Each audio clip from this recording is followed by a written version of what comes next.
muna ang both sides na if they can have a common ground na makakahuro ng lambang saro na ayusin na ninda. Kasi kita man siyempre maapektuhan in the end. Kasi naday ng isla ng Katanduan. Halos magkamiridbid ang tao. And yet,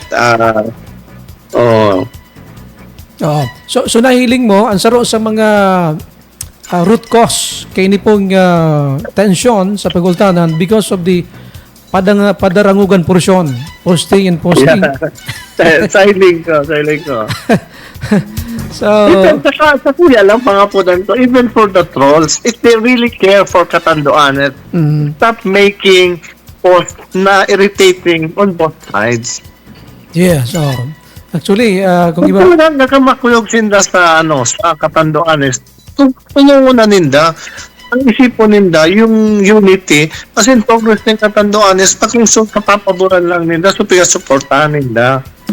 Yun ang mangyari dyan eh. Kasi kung supporter siya duman, mapainit pa, mabatikos duman, talagang mangyari. So yun man ang medyo disadvantage ng social media, no?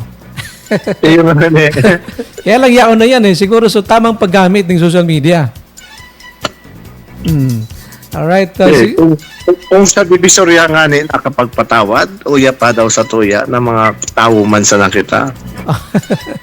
So, tama. And knowing na kansina nagkakandidato, pigpromesa yung good governance and projects and program favorable to the people. So, duman siguro ang pinaka-common ground na dapat maisipan sa siguro kung ano yung mandate na tinao sa tuya ng tao, ipahiling ta na we deserve na binotohan na para sa sain na talaga. Kasi doon magre-reflect kung ano ang magiging epekto o trabaho mo niyan for the 3 years na pagtukaw.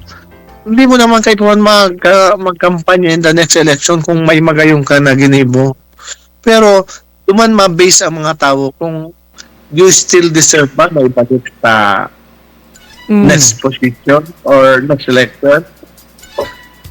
Yes. Kasi malaking factor na rin ng social media. Nahiling na nila mga performance ng each politician. Yan. Automatic, outright, as of the moment, automatic nahiling kagan eh.